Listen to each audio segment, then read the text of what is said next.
If I were to ask you what a perfect person is, what would you say? What traits would they have? Maybe someone like Keanu Reeves or Jesus comes to mind, but what actually defines an ideal being?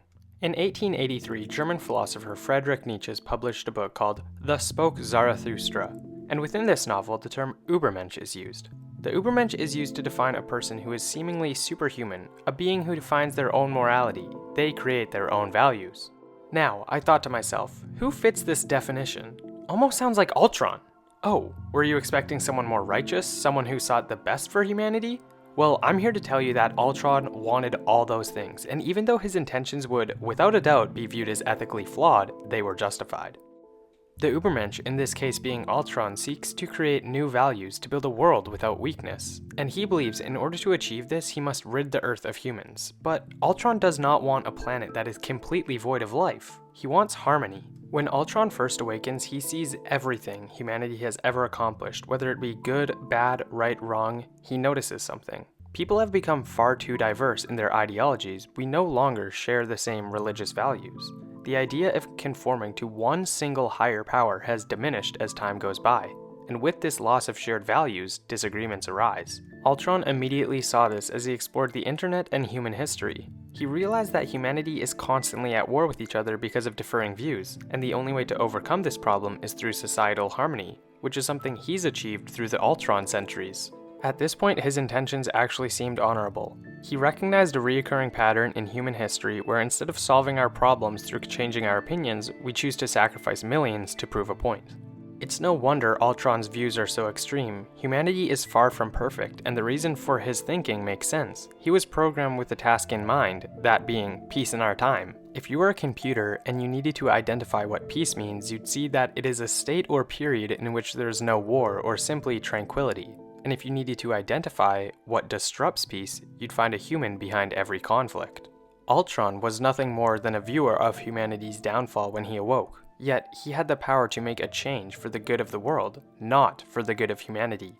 And that's where his motives become evil. But on what basis do we make that claim? If we take a step back and examine our problem-solving methods in extreme situations, the similarities are astounding. I'm going to use an example that may seem silly, but let me explain. Let's say, hypothetically, you purchase a house. You would gain a sense of obligation to protect your house from anything that could damage it. Then one day, you notice that you have a termite problem. To my knowledge, I've never seen anyone attempt to live in harmony with termites. I mean, why would you? They want to eat wood, and you want to live under it. So what do? Exterminate them. Problem solved, right? You had to make a sacrifice. You had to obliterate a whole lot of bugs, but your house is safe. Now, let's look at Ultron. He feels a sense of obligation to protect the world from internal and external threats because his task is peace in our time. His house is the Earth, and the termites are humans. It could be argued that comparing bugs to humans is unreasonable because of the enormous evolutionary differences between us, and at the end of the day, they are just insects. But comparing Ultron to humans makes this example all the more sound. He can cut Claw's arm off with ease. The evolutionary differences between Ultron and humans is once again enormous. To consider Ultron's actions and motives unjust would be the same as considering our actions and motives unjust. The only difference is that the latter benefits us. The true existence of an Übermensch is improbable. A being whose thoughts are so revolutionary would most likely be rejected by humanity, which all ties back to our ability to make sacrifices. At the expense of other creatures, this is easy. Most people do it every day. Killing livestock in mass numbers, exterminating bugs, polluting the oceans, and so on. Now, I'm not here to attack anyone who contributes to these issues because the vast majority of individuals do. We see very little problem in it, and why would we? The sacrifice to make the changes to prevent these issues would be tremendous, and it comes down to having the will to change. Ultron has nothing to lose. There is no negative outcome for him except loneliness, which he seems to feel from the scene with Black Widow. But just like us, Ultron is willing to sacrifice creatures that are insignificant to him because it will be beneficial. Thanos, similar to Ultron, were both prepared to commit mass genocide, and one of them succeeded.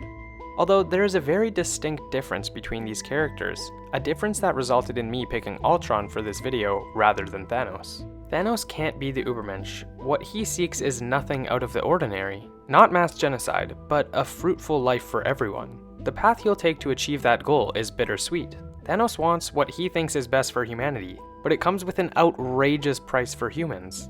His thinking is flawed on so many levels. Eradicating half the population won't be a true solution to the problem of overpopulation. He will have to repeat it over and over again. His thinking isn't revolutionary like the Übermensch, it's just crazy.